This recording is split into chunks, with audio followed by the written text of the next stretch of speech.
దేవుడు ఏదైతే నీకు ఇచ్చాడో దానిని బట్టి కృతజ్ఞతలు చెల్లించి నీ దయ ప్రభువా అని అంటే, ఇది నీ దానం ప్రభువా అని అంటే ఇంకా కృప పొందుతాం.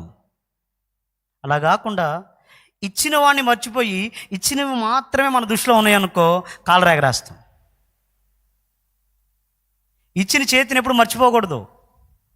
ఇచ్చినవి గుర్తుపెట్టుకుందాం, ఇచ్చినవి తీసుకుందాం, మంచిది.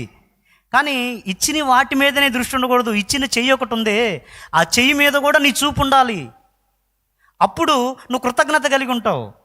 అప్పుడు అతిశయం నీ దాకా రాదు. ఇచ్చిన చేతిని మర్చిపోయామనుకో అతిశయం వచ్చింది. ఆ అతిశయము నీ ఆశీర్వాదం దొంగిలించబట్టానికి అడ్డుబండ అయింది.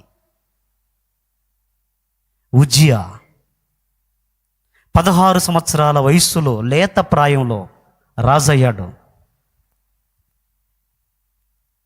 దైవజనుల సమక్షంలో శిక్షణ పొందాడు, భక్తి నేర్చుకున్నాడు. క్రమక్రమంగా తన రాజ్యము దిట్టపరచడం జరిగింది. యోధాకి రాజుగా ఉన్నాడు. అతను యోధయ జనులకు రాజుగా ఉన్నాడు.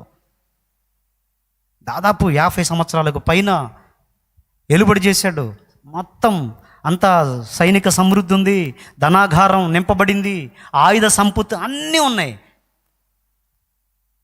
అయితే బైబిల్ చెప్తుంది, అయితే ఇంగ్లీష్లో ఒక మాట ఉంటుంది, బట్ అని. ఒక దైవజనుడు చెప్పిన మాట ఏంటంటే, but is a bit of poison. ఉదాహరణకి నా మీద చెప్తా.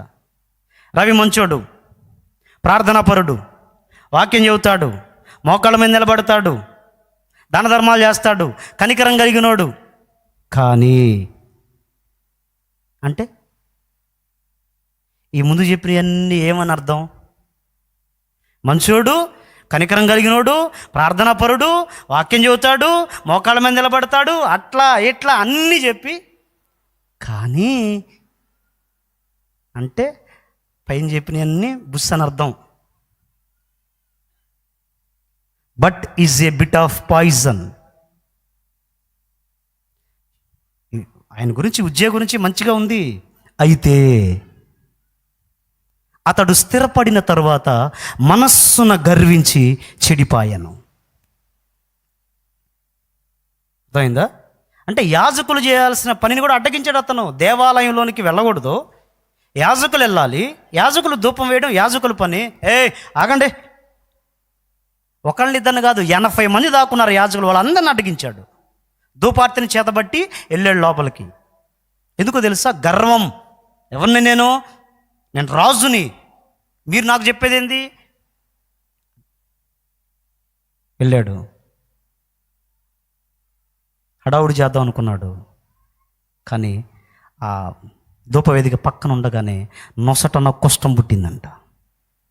ఇప్పుడు ఏ యాజకులను అయితే హడావుడి చేసుకుంటా లోపలికి వెళ్ళాడో, ఇప్పుడు వాళ్ళందరూ కలిసి నెట్టుకుంటా బయటికి తెచ్చారు.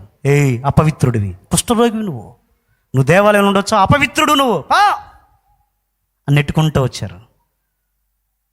ఎందుకు? గర్విష్ఠులను దేవుడు తోసేస్తాడు. దేవుని నీకు ఏదైతే ఉందో అది దేవుని దయ. నీ ఒంటి మీద ఉన్న వస్త్రం, దైవజనులు మాకు నేర్పించేది అదే, ఆయన సాధన చేసేది అదే, మాకు నేర్పించేది కూడా అదే. అర్థమైందా? నాకు ఒంటి మీదకి వచ్చిన ఈ వస్త్రం దేవుని దయ, నా జేబులో ఉన్న ఈ పెన్ను దేవుని దయ, నా కాలుకున్న చెప్పు దేవుని దయ, ఆయన దానం. ఏదేది పొందుకున్నది కదా. ఆఖరికి పరిచర్య అయినా సరే ఎవరిచ్చారు? టాలెంట్ని బట్టి ఏమన్నా ఇచ్చారా? పరిచర్య కూడా ఏంటి? దేవుని దయ. ఏదైనా దేవుని దయ, అంతేగాని అతిశయించడానికి ఏం లేదు. కృపదేవ, ఏదైనా నీ కృప అని మనం తల ఉంచి నిన్ను మనసుతో కృతజ్ఞతలు చెప్పగలిగితే దేవుడికి అంతకన్నా సంతోషమే ఉంటుంది. హల్లెలూయా.